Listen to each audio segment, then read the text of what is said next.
Hello everyone, मैं हूं सूरज और आप सभी का स्वागत है सक्सेस ग्रेड पर। आई होप आप सभी अच्छे होंगे और अपनी पढ़ाई को बहुत ही अच्छी तरीके से कर रहे होंगे। तो कल की क्लास में हमने पढ़ लिया था कि किस प्रकार से प्रश्नावली 1.4 को सॉल्व करना है। तो आज बढ़ते हैं आगे। और अगर आपको इसमें कुछ डाउट आया हो तो आप मुझे टेलीग्राम चैनल पर कॉन्टैक्ट कर सकते हैं। ओके, तो चलिए स्टार्ट करते हैं आज का लेक्चर।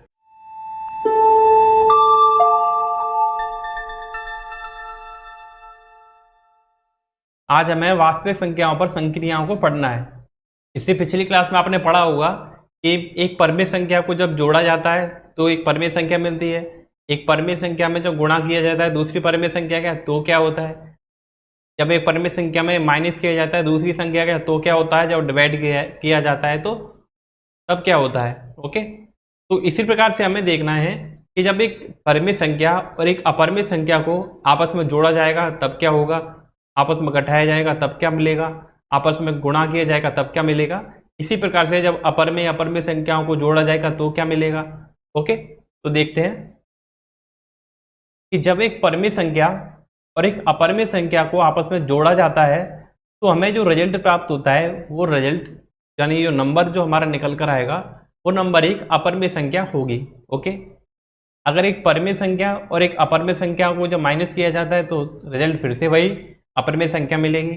जब परमेय संख्या और अपरमेय संख्या का जब गुणा किया जाता है तो हमें आंसर मिलता है एक अपरमेय संख्या। जब डिवाइड किया जाएगा तो भी एक अपरमेय संख्या हमें मिलेगी। तो इसका मतलब हमने देखा कि अगर परमेय संख्या और अपरमेय संख्या चाहे आप इनको जोड़ो चाहे आप इनको घटाओ चाहे इनका मल्टीप्लाई करो चाहे आप डिवाइड करो, आंसर हमेशा एक अपरमेय संख्या ही मिलेगी। ओके, इन चारों लाइन का यही मतलब हुआ। अब देखते हैं आगे कि जब अपरमेय संख्या और एक अपरमेय संख्या को जोड़ा जा रहा है तब आंसर क्या मिल रहा है। तो देखिए तब आंसर आपको अपरमेय संख्या भी मिल सकती है और एक परमेय संख्या भी मिल सकती है। ओके, इसी प्रकार से जब अपरमेय संख्या और दूसरी अपरमेय संख्या को जब माइनस किया जा रहा है तो आपको रिजल्ट क्या मिलेगा, एक अपरमेय संख्या या परमेय संख्या। इसी प्रकार से जब मल्टीप्लाई किया जाएगा तो भी रिजल्ट वही सेम और डिवाइड किया जाएगा तो भी रिजल्ट वही सेम मिलेगा। इसका मतलब हमने देखा जब अपरमेय संख्या और दूसरी अपरमेय संख्या इनका जब या तो आप प्लस करो या माइनस करो या मल्टीप्लाई करो चाहे डिवाइड करो, आपको जो रिजल्ट मिलेगा यानी आपको जो संख्या मिलेगी ये सब ऑपरेशन लगाने के बाद, ये सब संक्रिया लगाने के बाद आपको जो रिजल्ट मिलेगा वो या तो अपरमेय संख्या हो सकती है या फिर परमेय संख्या भी हो सकती है। ठीक है, अब देखते हैं कुछ एग्जाम्पल। एग्जाम्पल नंबर 12 क्या कह रहा है कि जांच कीजिए कि ये नंबर 7√5 7/√5 √2 + 21 + 5 - 2 अपरमेय संख्या है या नहीं है। ओके, तो आपको पता है पाई एक अपरमेय संख्या है, √5 एक अपरमेय संख्या है। तो आपको क्या करना है, अभी हमने जो ऑपरेशन देखे थे, जो संक्रियाएं देखी थी, उनके आधार पर आपको बताना है कि ये किस प्रकार की संख्या है, यहाँ अपरमेय संख्या होंगी या नहीं होंगी। तो देखिए सबसे पहले देखते हैं 7√5। तो आपको पता है कि ये 7 तो एक परमेय संख्या होगी क्योंकि इसको हम 7/1 के रूप में लिख सकते हैं और √5 आपको पता है कि एक अपरमेय संख्या है। तो हमने देखा था कि जब एक परमेय संख्या गुणा में आती है अपरमेय संख्या तो ये संख्या किस प्रकार की बन जाती है, अपरमेय संख्या। देखिए हमने देखा था कि एक परमेय संख्या और एक अपरमेय संख्या का गुणा किया जाता है तो रिजल्ट क्या मिलता है, एक अपरमेय संख्या मिल रही है। तो 7√5 किस प्रकार की संख्या होगी, एक अपरमेय संख्या होगी। ओके, अब देखते हैं 7/√5।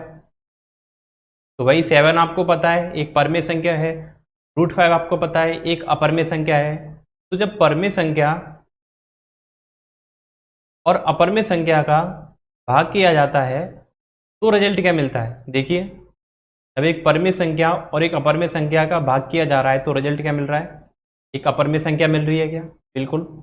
तो ये भी क्या होगा, ये संख्या 7/√5 ये भी एक अपरमेय संख्या होगी क्या, बिल्कुल ये भी एक अपरमेय संख्या होगी।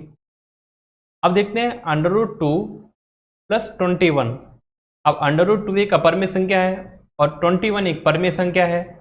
देखिए अंडर रूट 2 एक पर में संख्या और एक अपर में संख्या को जब जोड़ा जाता है तो रिजल्ट क्या मिलता है, एक अपर में संख्या मिलती है। तो ये नंबर भी क्या एक अपर में संख्या होगा, बिल्कुल ये भी एक अपर में संख्या होगा। अब देखते हैं पाई माइनस 2। देखिए पाई एक अपर में संख्या है और 2 एक पर में संख्या है और इनका क्या किया जा रहा है, माइनस किया जा रहा है, तो इसका रिजल्ट भी क्या रहेगा, अपर में रहेगा। यानी ये सभी नंबर क्या हैं, एक अपर में संख्या हैं। ओके, अब देखते हैं उदाहरण नंबर 13। उदाहरण नंबर 13 क्या कह रहा है कि 2√2 प्लस 5√3 और √2 माइनस 3√3 को जोड़िए, यानी इनको जोड़ के बताइए कि आंसर क्या आएगा। तो देखिए कैसे करेंगे, आप √2 के पास तो √2 लिख लीजिए, यानी √2 है। इसके पास दूसरी ऐसी संख्या लिखिए जिसके पास √2 है, तो इसके पास √2 है। ठीक है, तो पहले क्वेश्चन को ही लिख लेते हैं। हमें करना क्या है, हमें ये करना है।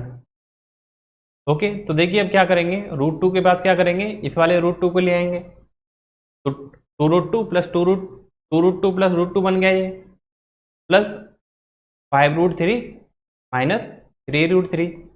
ओके, इन दोनों नंबर्स में से √2 कॉमन आ रहा है, तो यहाँ क्या बचेगा 2 और यहाँ बचेगा 1, और इसमें से क्या कॉमन आया √3, तो यहाँ क्या बचेगा 5 और इधर क्या बचेगा -3।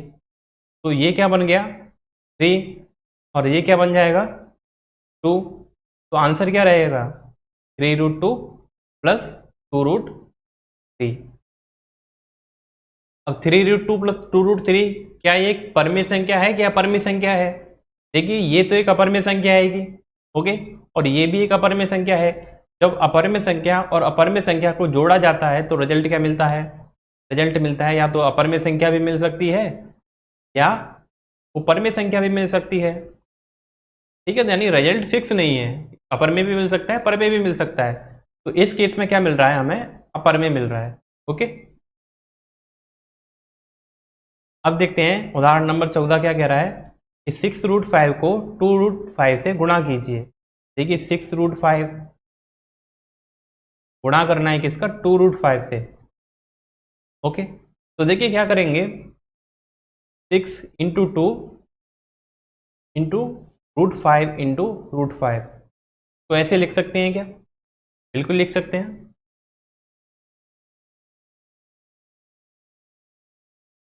तो ये क्या बनेगा 12 बनेगा और ये क्या बनेगा √5 का स्क्वायर।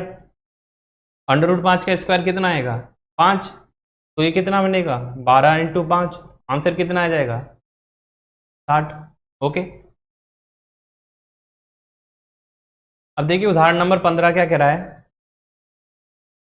कि 8√15 को 2√3 से भाग दीजिए। इसका मतलब 8√15 तो आएगा ऊपर और 2√3 आएगा नीचे, यानी हर में। तो अब क्या करना है, इसको देखो ब्रेक करेंगे। 15 को हम क्या लिख सकते हैं 3 इंटू 5 और इधर 2√3, इसको ऐसे ही रहने दीजिए। अब क्या करेंगे रूट को डिवाइड कर देंगे अलग अलग, यानी ये हो जाएगा √3 और मल्टीप्लाई बाई √5। इसका मतलब कि √a गुणा b को हम क्या लिख सकते हैं √a गुणा √b। ओके, ये प्रॉपर्टी आपने पिछली क्लासों में पढ़ी होगी, अगर नहीं पढ़ी है तो अब समझ लीजिए। और नीचे क्या रहेगा 2√3, तो देखिए √3 से √3 कट जाएगा और 2 से 8 कट जाएगा कितनी बार 4 बार, तो अपना आंसर क्या आएगा 4 गुणा √5, या इसको हम क्या लिख सकते हैं 4√5, ये अपना आंसर है। ओके, तो देखिए एक एग्जांपल मैं अपनी तरफ से ले रहा हूं कि अगर 2 प्लस √3 और 2 माइनस √3 को जोड़ना है,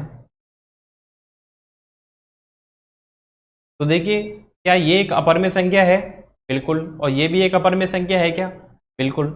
तो इसका मतलब जब अपर में संख्या और एक अपर में संख्या को जोड़ा जा रहा है तो रिजल्ट क्या मिलता है, या तो वो अपर में संख्या भी मिल सकती है या फिर वो परमेय संख्या भी मिल सकती है। तो देखिए यहाँ पर क्या रहेगा, यहाँ पर ये रहेगा, तो 2 के पास 2 को ले आइए, यानी ये हो जाएगा 4 जुड़ जाएगा और √3 माइनस √3, तो ये कट जाएगा प्लस माइनस, तो आंसर कितना आ गया 4। और 4 एक किस प्रकार की संख्या है, एक परमेय संख्या है। क्या ये एक परमेय संख्या है? बिल्कुल ये एक परमेय संख्या है। तो इस प्रकार हमने देखा कि इससे पिछले वाले एग्जाम्पल में कि जब हम एक अपरमेय संख्या और एक अपरमेय संख्या को जोड़ रहे थे तो हमें रिजल्ट इस बार मिला था अपरमेय। लेकिन इस वाले एग्जाम्पल में हमने क्या देखा कि ये भी अपरमेय संख्या है और ये भी अपरमेय संख्या है, और जब इनको जोड़ा जा रहा है तो रिजल्ट क्या मिल रहा है, एक परमेय संख्या मिल रही है।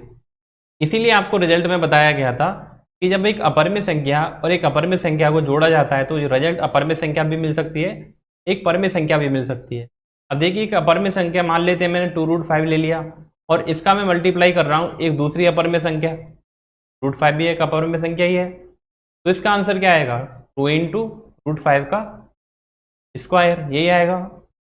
और स्क्वायर और अंडर रूट जब साथ में होते हैं तो अंडर रूट हट जाता है, तो इसका आंसर क्या आएगा 5, यानी आंसर क्या रहेगा 10। और 10 क्या है, एक परमेय संख्या।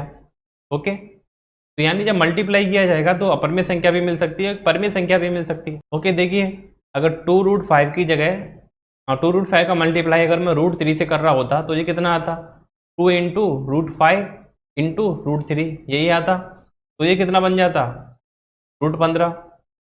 ये आंसर रहता। और ये किस प्रकार की संख्या है, ये एक अपरमेय संख्या है क्या, बिल्कुल। तो इसीलिए मैंने कहा कि जब एक अपरमेय संख्या और दूसरी अपरमेय संख्या पर या तो आप प्लस कीजिए या माइनस कीजिए या मल्टीप्लाई कीजिए या डिवाइड कीजिए, तो रिजल्ट आपको अपरमेय संख्या भी मिल सकती है और एक परमेय संख्या भी मिल सकती है। रिजल्ट फिक्स नहीं होता। ओके, लेकिन यहाँ पर रिजल्ट फिक्स है। अगर आपने एक परमेय संख्या और दूसरी अपरमेय संख्या पर आपने प्लस माइनस मल्टीप्लाई किया है तो आपको एक रिजल्ट अपरमेय संख्या ही मिलेगी। ओके, तो आज की क्लास को यहीं तक रखते हैं, उसके बाद हम कल की क्लास में देखेंगे। तब तक आप अपनी पढ़ाई अच्छे से करते रहिए, और आपको कुछ भी डाउट हो तो मुझे टेलीग्राम पर कांटेक्ट कर सकते हैं। ओके, धन्यवाद।